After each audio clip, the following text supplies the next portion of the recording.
Fruma Schapiro, it's such a privilege and pleasure to be sitting with you here in California. You're a shlucha, first and foremost, emissary of the Rebbe. You teach in Oel Chana. You have a podcast that is really called Weekly Sichos, getting to women all around so that on the go they can connect. And most importantly to you, and definitely to your children, mother 11 beautiful children. Thanks for coming today. Thank you. Thank you for having me. So what is Jewish mysticism? So I'm going to be honest enough to say that I'm going to focus in on what I'm familiar with, which is Chassidic, specifically Chabad Chassidic. And what would I say is a definition of Chabad Chassidic, if I can answer with a story that we experienced out here in LA. Soon after we moved here, my husband had a friend who contacted him and said that he had a friend who was living out here in LA, an Israeli who at that point was not religious, but very interested in exploring answers to a lot of questions that he had about the existence of God. He was, I think, a student of philosophy and a very, very brilliant young person. And he asked my husband if he would get together with him and have conversations, try to answer some of his questions. So his name was Gil. He came over to our home. He came together with his girlfriend. They were both lovely people. And we started this weekly session, the four of us together. And he would just come in with his questions, just pounding one after another. And my husband tried to do a lot of research for him and answer his questions, and they were literally getting nowhere.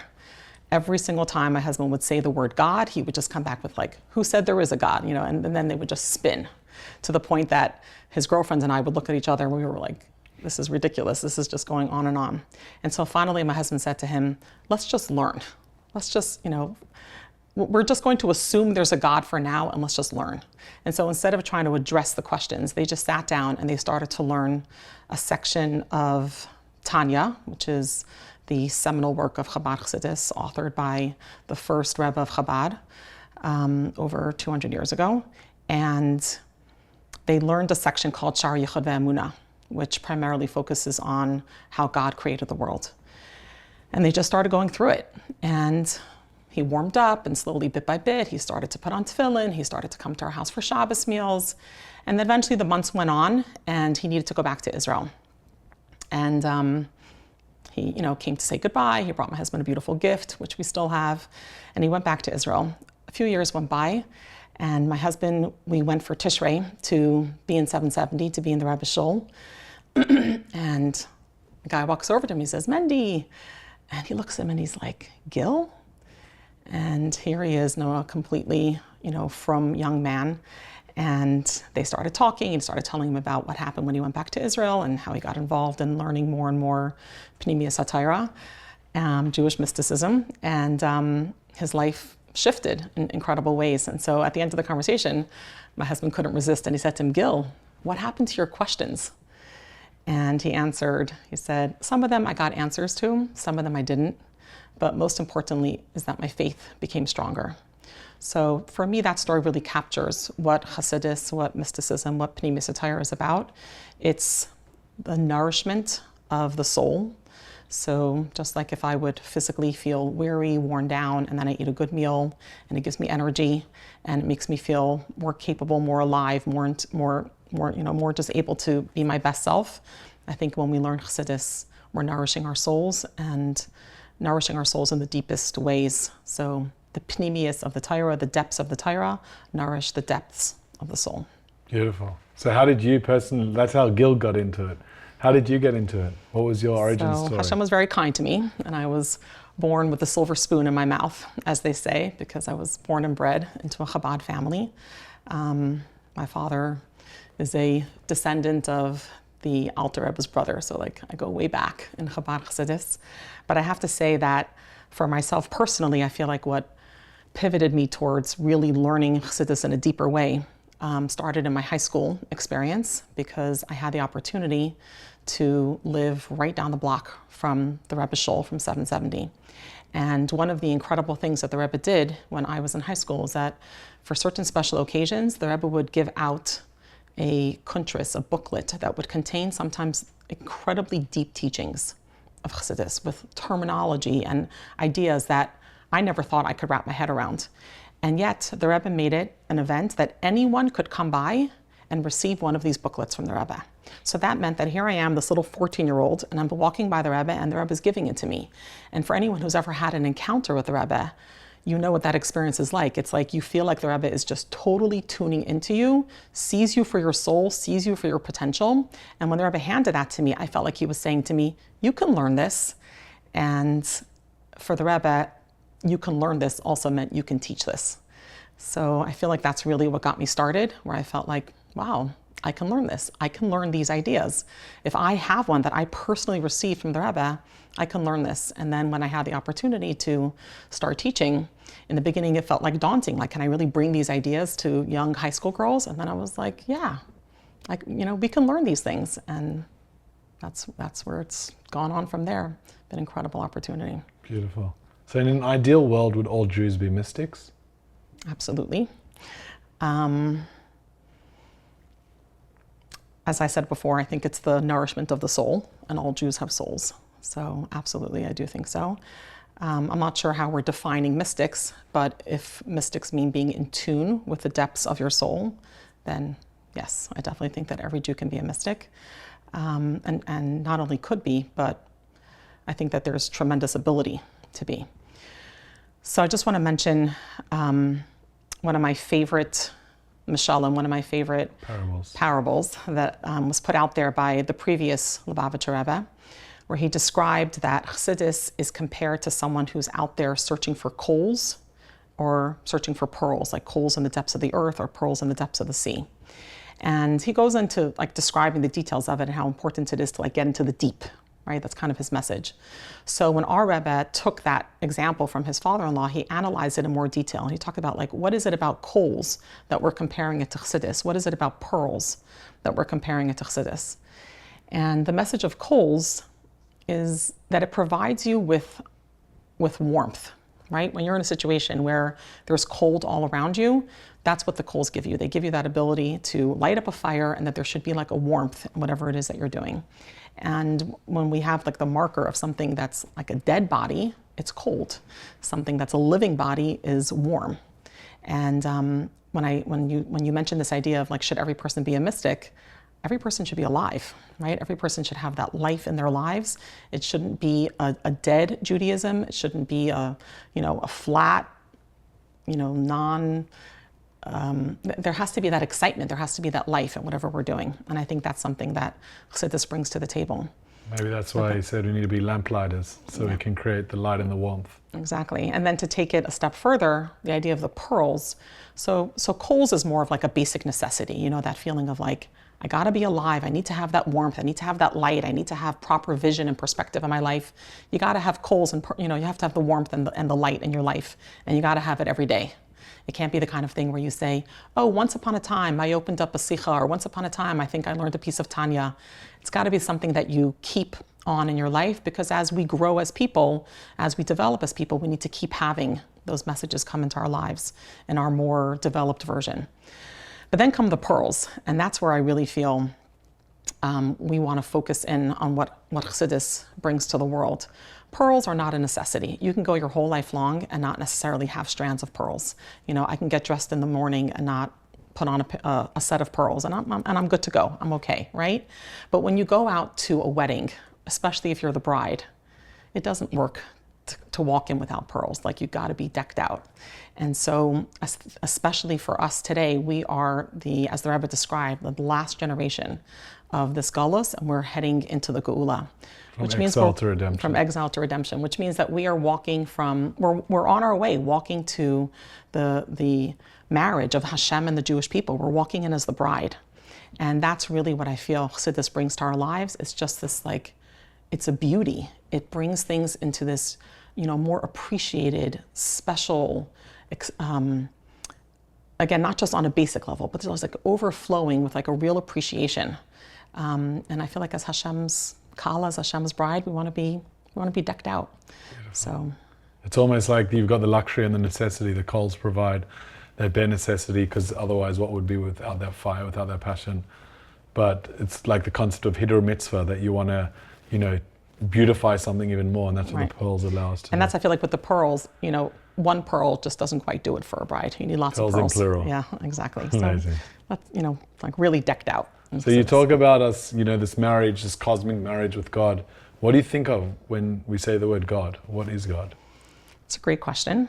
Can I start with my childhood version Definitely. of what I thought? So when I was a little girl, I grew up on shluchas. My parents are shluchim of the Rebbe in New Orleans, Louisiana. Emissaries of the Rebbe. Yes, emissaries. And my father still has, I think, hanging in his Chabad house, a beautiful painting of the Lubavitcher Rebbe.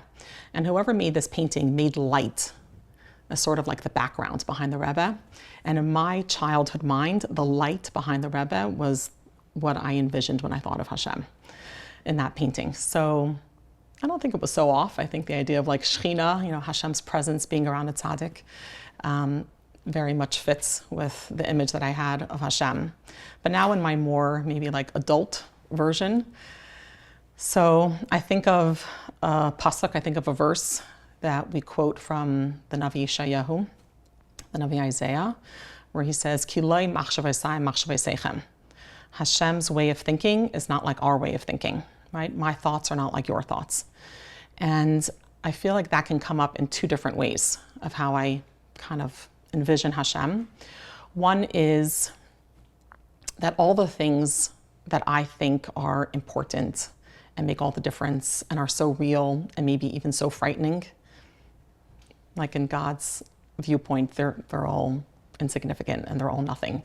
And he's so much bigger than anything I can ever consider significant. So that's one end of it. And then the other end of it is, I think that the only way to connect to that bigness is through big things or big accomplishments. And that's another way where his thoughts are so not like my thoughts, because really the direct path of connection to Hashem is through the simple and through the small, through the blessing that's made by a very small child, when they pick up a cup of water and they make the bracha, they make the blessing. So that's what I feel I try to tune in when I think about God today, is his greatness, and the simplicity is the way to reach him. It's like the everything and the everything in between. Yeah. What about the purpose of the Jewish people?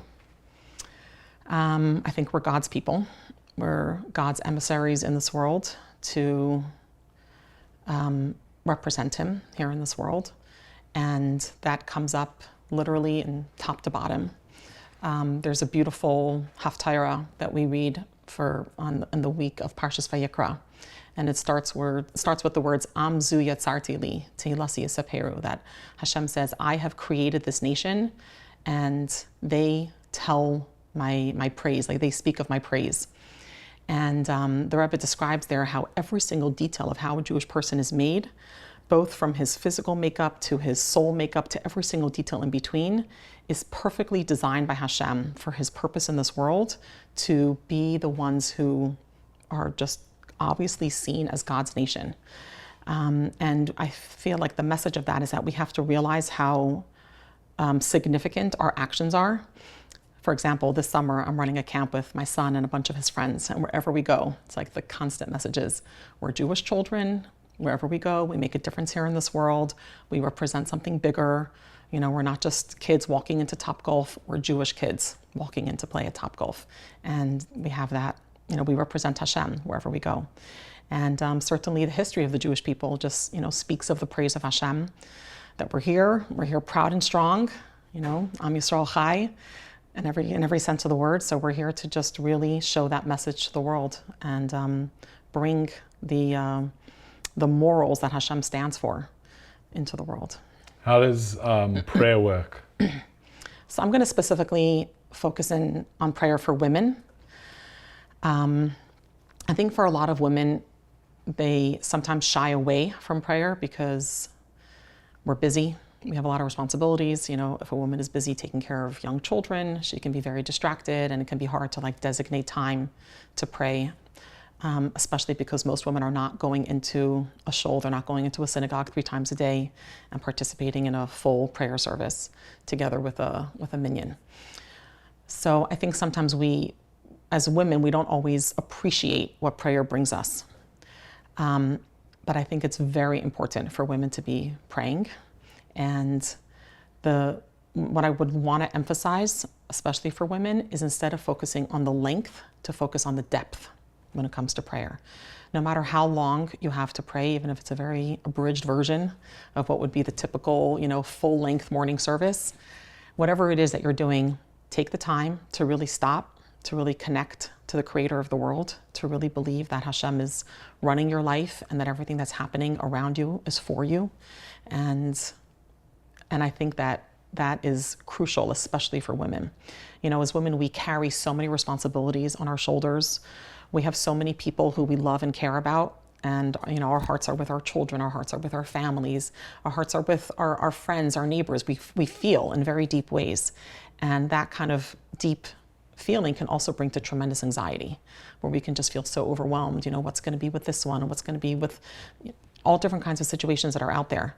And for me, I feel that for women, we need to just take tefillah as a time, take prayer as a time to connect back to Hashem and hand over those anxieties. Hashem is taking care of everything. And I feel like 1 minute of just really connecting to that truth is something that every woman needs every day. So it's the way prayer works, you're almost like plugging into this faith system that allows you to regain perspective, not have this anxiety, and to share. Tefillah, meaning connection, to just really connect back to Hashem. My husband and I have this joke that we call prayer tallis therapy, because for a man, you can just get under the tallis and process, and anything can happen under the tallis. You can cry under the tallis, you can, whatever it is, it can all happen there. So there is something really powerful about taking the time to be able to process, all of your truths and what's really important to you. But if a woman doesn't have the opportunity to necessarily do a full-length tefillah, to just know that it can happen in a mini version. Take a little bit of time, put your feet on the ground, take that deep breath, and connect to Hashem. Beautiful. And then what's the goal of Torah study? So again, for women, it's interesting because I think there was, this thought over the years, over the centuries, that women did not have to learn Torah. And that is something that has, Baruch Hashem, changed in very big ways. So I think today, Torah study is just crucial for every woman. Not in the same way as men. For a man, Torah study is his mitzvah. For a woman, Torah study is her lifeline.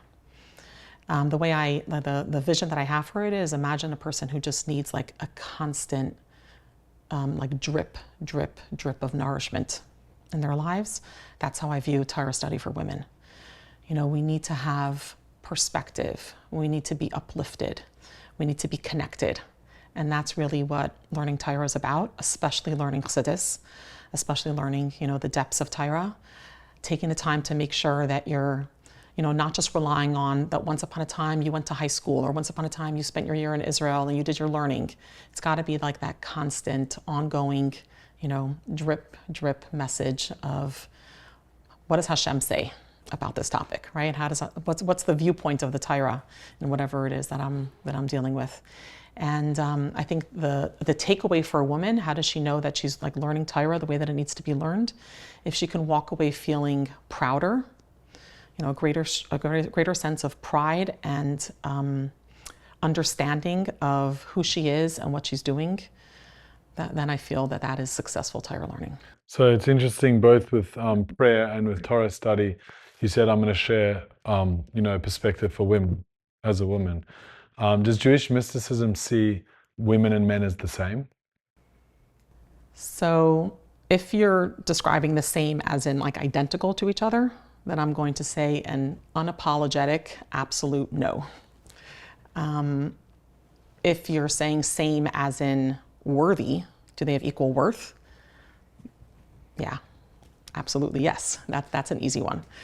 But I want to just feel like comfortable to talk about the role that Jewish women have, and like really bust the myth that's out there that in any way Jewish women who are living proudly, having, as I have been blessed to have 11 babies and now going on to devote myself to marrying off my children and raising a next generation of grandchildren. And sometimes people can see that as, oh my goodness, she's like tied down to her family, or all the other lines that get out there. So I just want to take a minute and talk about what I feel is a woman's greatness, and how I feel that especially Chassidus highlights the greatness of a woman. So one of the special opportunities that we had as the Rebbe's, during the Rebbe's lifetime is that twice a year, and I don't know if there was any other Jewish leader who did this, twice a year the Rebbe would have a gathering just with Jewish women. And the entire shul, the Rebbe's entire synagogue, the whole downstairs area that was usually filled with men praying or men learning was cleared out. All the men had to leave, and the whole shul was filled only with women. And there would be a special opportunity for the Rebbe to meet with women once before Rosh Hashanah and once before Shavuos. And those gatherings were so special and so incredible. And the feeling that I had, especially when I look back now and learn the talks that the Rebbe gave at those gatherings, is that the Rebbe really counted on the women. You know how sometimes in life you have someone who you know just like, they really get you, they really have your back, like they're going to take care of it. I think that's how the Rebbe viewed women. Whenever the Rebbe would talk to the women, he would be like, I know you have the emunah. Like, I know you understand what I'm talking about, even if it's hard for the Jewish people as a whole to believe and to really know that Mashiach is coming, to really know that the way of Torah is the way of life. The Rebbe really counted on the women to have that as such an innate sense, that we innately believe as women that there's better times to come and that there has to be purpose and meaning in the things that we're doing in this world. So I think the Rebbe really counted on women in that way, and the Rebbe constantly quoted, Dach Lnashim said Kanes, that he's counting on the Jewish women, on righteous Jewish women to usher in the time of Mashiach. One of my favorite lines that I learned from the Rebbe about women, there's a fascinating Rashi, where Rashi contrasts the attitude of Yaakov and the attitude of Esav. And he says that Yaakov put the men before the women, and Esav put the women before the men. So it doesn't come across as a very complimentary thing about putting women before men, because we associate that with Esav. And the Rebbe has an entire sikha where he analyzes the Rashi, and he explains that it's not the attitude of, in this case, the men were the sons and the women were the mothers. Nobody puts sons before mothers. So the Rebbe explains the whole perspective of Yaakov's perspective and what's the appropriate way of what it means, the men before the women. But that's not what I want to focus on today. What I want to focus on today is at the very, very end, the Rebbe says, there's always the flip way of viewing Esav. Instead of viewing him as the bad guy, we could also view him as the last Gullus. We live in what's known as Gullus Edain, the Gullus that was the exile that was created by the descendants of Esav. And so in our time, in these last moments of this exile, we actually need to put women before men. And what that means is that a woman's primary way of processing things in this world is through her heart. A man's primary way of processing things in this world is through his brain. And so right now, typically we say the brain has to rule the heart. But in these last days of Gullus, and I know every woman who's hearing this knows what I'm talking about, when you go with your heart, there's something so powerful about that. And it's something that the Rebbe was saying everybody needs to learn from that approach of, don't just be calculated in your ability to commit to Yiddishkeit or in your ability to commit to being good to another person. Go with your heart. Do something that's not going to be limited to just what the mind is able to accomplish. Should Judaism be hard or easy? That's a good one. Judaism has to be joyful. And if it's not joyful, there's something off about what's happening. So if it's gotten so hard that you're not happy, you need to go to somebody wise and figure out what's going on. Is it supposed to be challenging? Absolutely. But it needs to be joyful. So I think that's the fine line where we have to feel like we're pushing ourselves. If we get into this place of being complacent, we're not really serving Hashem. We have to be Oved. We have to be someone who's working to be a servant of God. And at the same time, there has to be a joy. Whenever I'm talking with young mothers and they're like, I'm so overwhelmed. It's like, no, mothering has to be wonderful. If it's not feeling wonderful, we got to tweak it, right? So, and I feel that's true about every area of serving God. There has to be a joy together with the appreciation for the challenge. So are there going to be challenges? Absolutely. That's part of what Hashem put into the world. But if it's getting to a point where you're not able to tap into the joy, then that's not Jewish. Why did God create the world in the first place? Woohoo, why did God create the world in the first place? As they say, I'm not God. You're going to have to ask him that one. But what I can share with you is a famous line that has probably been quoted by the Rebbe I don't know how many times, and that is Nisava Lei HaKadosh Baruch Hu Lias Leis Baruch Dir B'Tachtainim, that God desired to have a dwelling place down here in this low world. And I think, again, as women, we can really connect to the idea of making a home, having a home. I think we really appreciate that. We understand how valuable that is. We understand that a home is not just a structure. It's not just a building. It's not just a place that has, walls. It's a home. It's a place where you can come in and you can feel like yourself. And so I think that's why God created the world, is to make this world into a place where he can be fully expressed. And then are we able, once he's created this world, to do something against his will? Another great one. Okay, so this is actually one of the, I think, most complicated topics in Chabad Chassidus. They say that Rabbi Yol Khan, who was the Rebbe's primary chayzer, the one who would repeat the Rebbe's teachings, was very careful when he would get to this topic, because if you teach it right, it's incredible, but if you teach it wrong, it's kfira. It's heresy. Yes, so that's why you got to be. It's a very fine line. The basic concept is, I'll try my best. Is Naira Alida al Bnei Adam, that Hashem did set us up with a final vision, and part of that final vision is that we have to have the greatness of tshuva.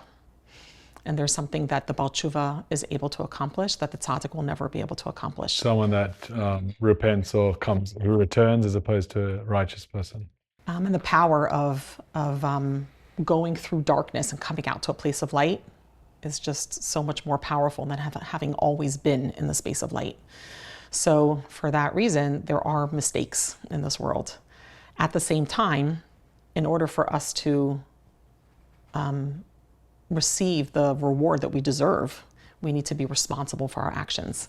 And so that's this fine line where on the one hand, we have free choice. Each one of us, as I'm making my choices, I can step in and make a choice. Once that choice is made, I have to always be able to look back at it and say, this is part of God's plan, and I need to now take it forward. So it's almost like whatever you do as your next step forward defines whatever has happened in your past. What do you think about when you think about Mashiach? You spoke about Messiah a lot. What does that mean? First of all, it means something that's happening imminently. I really tried to think of Mashiach as something that's not just happening off in the far future, like I wait his eventual coming, but more as something that is relevant for me in my life today.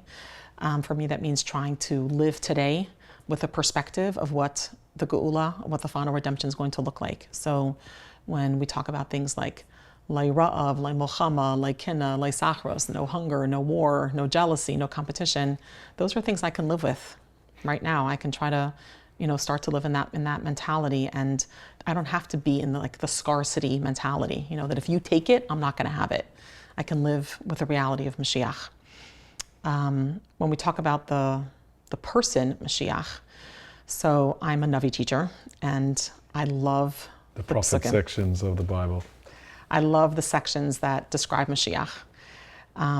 It describes Mashiach as someone who judges with his sense of, with a sensitivity. The expression is that he judges with a sense of smell, not just based on what his eyes see or what his ears hear, but on the bigger picture. And then when he speaks to someone who has made mistakes or someone who's too meek to step into their full potential in life, he takes into account all of their circumstances, and he doesn't just blame them. He doesn't just, be harsh with them. He tries to show them how they can lift themselves up to be their best selves. So that's my image of Mashiach, a leader who, on the one hand, has the greatness of a king and has the humility of a real Jewish king, and has the ability to see each person and see each person for their greatness.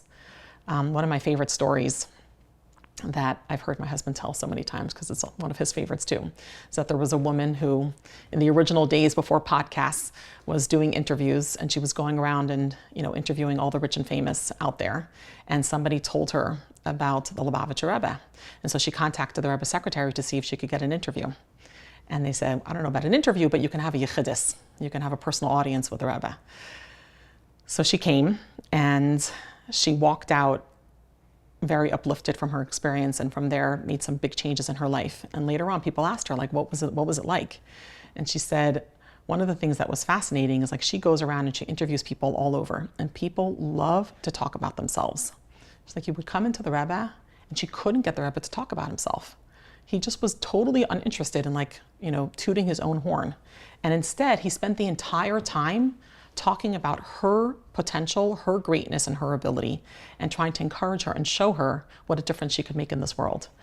And it blew her away. So when I think of, Mashiach's ability to be able to combine this, the leadership, the melucha, right, of being Melech HaMashiach, and yet still have that humility, that's the ability to see another person and bring out their greatness.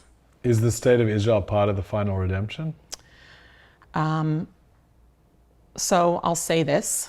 I think that Avos Yisrael is what brings Mashiach. Baseless love. Yeah, there you go. And I think the amount of Avos Yisrael that goes on in Eretz Yisrael is boundless. Ranging from the taxi driver who's not just your taxi driver, but cares about you and wants to make sure you're okay and your baby who's crying is okay, to, of course, the IDF soldiers who are literally, giving their lives with their love to protect their fellow Jews. And that kind of Avos Yisrael is, without a doubt, what Mashiach is about. Beautiful. And what is the greatest challenge facing the world today? I think it's not appreciating just how special we are. Both the fact that we live in a unique time, I think we can get really, really, really stuck in the gullus and just think exile's real, the tragedies are real, everything that's happening to us is what really defines existence, instead of being able to, as the Rebbe used the expression, open up our eyes and to really feel that actually redemption, geula, light is right there. It's not so far away. It's something that we're able to bring into our lives today. So I think that's true on a global level, but I also think it's true on a personal level. When I interact with people, and especially when I interact with myself, I can get very stuck in my limits and not feeling like I'm able to make a difference, limited by circumstances or limited by myself or whatever it might be. And I think when I interact, especially with teenagers, they don't feel powerful enough. They don't feel worthy enough. And I think that's what Chassidus is about. It's really about making ourselves more aware of our greatness, our godly greatness. How has modernity changed Judaism, or changed Jewish mysticism specifically? I think it's given it the opportunity to hit the chutzah in unprecedented ways. Chutzah meaning the original ideas of the Baal Shem Tov started out with a tiny little group of people, and the extent of where it has gone and how far it has gone is just incredible. And that's because of the modern world. I think, when you read the words of the Navi, of the prophets, about how there will be a leader and he will be able to speak to the Jewish people, and nobody understood how that could happen. And today, it's so obvious, it's so clear, it's so, it's just out there. My family, living in New Orleans, went through Hurricane Katrina. And at one point, one of the other shluchim who was living there described that when the hurricane first hit, they didn't realize the extent of what was going on. They didn't realize that a levee, that a wall that was holding up the water had broken, and that literally the lake was pouring into the city. So when the first bit of water started coming up under their door, they took out towels and tried to mop it up. Now they look back and laugh we were trying to mop up Hurricane Katrina, right? So on the positive side, I feel there's this outpour of Chassidus, of godly awareness, and the modern world has just, it's out there, the walls have come down, and Chassidus is just really spreading in incredible ways. And what differentiates Jewish mysticism from other mysticisms, other religious traditions in this space? I can't say I'm such a big expert on, comparative religions, but I would hope that anything connected to authentic Jewish mysticism is going to be connected to the godly soul. And if it's connected to the godly soul, it's going to be truly altruistic. There won't be anything self-serving about it. And when I say self-serving, I even mean in the most subtle of ways. Instead of it being a spirituality that brings me pleasure or that makes me feel a certain way or whatever it is, it all has to be for a godly purpose. And I think that's going to be the marker. So does someone need to be religious to study it? No, you just need to have a soul. As long as you have a soul, you need soul food. And not only do you not have to be religious, I think that Hashem in his incredible plan made the generation of Mashiach a generation that's primarily not religious. And there's tremendous strength in that, because the strength of the Baal Tshuva is greater of coming from a place of darkness and being able to appreciate light, or come from a place where you never heard of something before and then you get the opportunity to learn it. That's an incredible experience. Beautiful. Can mysticism be dangerous? Can mysticism be dangerous? It's a really good question. I would say it's really important that as someone is learning any form of mysticism, especially Chassidus, that it's really important that you have a mentor as you're learning to make sure that the learning is translating into appropriate application. In Chassidic tradition, there's always a Rebbe who's teaching Chassidus, and I don't think that's a random occurrence. I think that they come together. You need to, if we're talking about a soul nourishment, right, you need to have a soul guide that comes together with that learning. So for someone who's learning, let's say, Chabad Chassidus, I do think it's important to have opportunities to, let's say, go to the Rebbe's ayil, or to interact with someone who understands how the Rebbe applied those teachings and encourage them to be applied in practical application. How has Jewish mysticism affected your own personal relationships with your husband, with your parents, with your children, with your family, with your congregants, with your students? I'll share two of my favorites, okay? So the first one, there's a very famous line that Jews have three natural characteristics. We are Rachmanim, Baishanim, and Gamle Chasadim. We're naturally merciful. We're naturally, how do we translate Baishanim? Shows shame. Yeah, so shameful. capacity, Yeah, that's an intense translation, but yes. And then Gamle Chasadim, that we naturally like to do kindness. So one of the ways that the Rebbe explains that is that when you meet someone who's not in a great situation, you can look at them and have this feeling of Rahmanis, right? Mercy upon this person. But the next step has to be Baishanim. The next step has to be, instead of looking at this person like, I'm here, they're there, and here I am to have mercy upon them and to bestow my kindness upon them. I actually have to switch that thinking and realize, really, their soul came into this world because I needed to perform an act of kindness. And they're doing me the greatest kindness by stepping into the position of being the person who's poor so that I can give in that place. And it has to actually make me feel shameful, right? Like, I apologize that you needed to go through this because I needed to have this kind of growth in my life. So I think especially as parents, it's really important when any one of our children is going through a struggle to always realize that it's for me. Like, there's growth that I need to have here. And I need to stand in awe of my child, of my student, and whatever struggle they're going through, and just look at them with, not from a place of, of looking down at them, but actually from a place of like, wow, that they were worthy enough to step into a position to do this for me and give me a chance to have my growth. And then the act of kindness that comes next is a totally different kind of act of kindness. So that's one concept that I really try to take with me. So another one of my favorites, again, coming from the woman's perspective, and this actually is a teaching that comes from Reb Shimon Bar Yochai, who was the original author of the Zohar. But it's not his Zohar teaching, it's actually a teaching that comes from a Medrash. And Rashi brings it in Chumash. So when we talk about the Jewish people as they were going through the desert, we know that God gave them this heavenly bread, the man, right? And the Jewish people come along and they start complaining about the man. And one of their big complaints was that the man was able to turn into every type of flavor except for certain foods. There were 5 specific foods that the man could not taste like those foods. And the reason why it could not taste like those foods is because those foods are not healthy for nursing women, for women that are breastfeeding. So the Jewish people come along and they complain and they're like, hello, there's just this small minority of the population who can't have these foods and all of us get docked? Like, come on, right? And that was their complaint. So Reb Shimon Bar Yochai comments on this and he says how obviously this was totally off.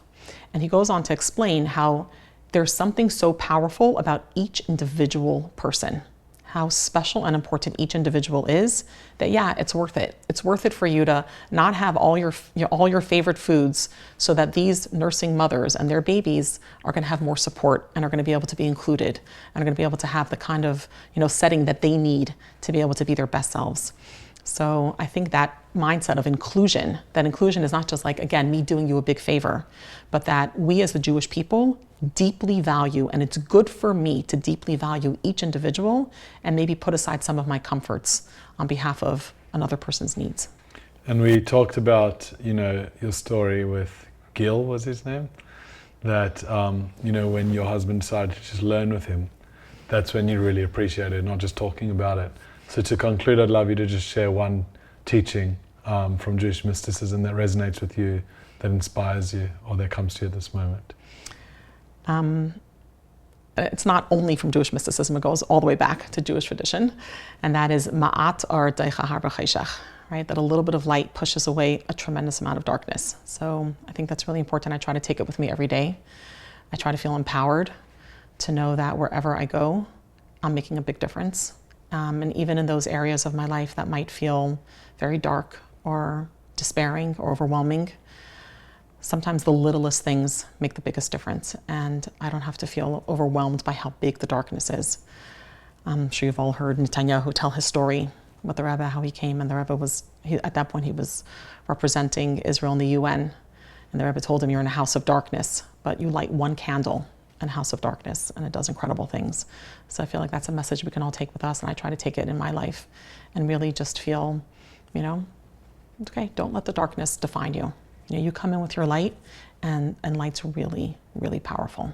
Well, I think if a little bit of light can dispel a lot of darkness, can't imagine what a lot of light can do. That's right. Even more. And bring Mashiach today. You and your family bring so much light, and we give you a bracha, we give you a blessing that you continue to be vessels that bring this Jewish mysticism, this Chassidut, all the things that you see as Pnimi Torah, as the inner works of Torah, into the world, and just continue to emanate and to really share your light so that others can also feel inspired. Thank you. Thank you for giving me this opportunity. Thank you.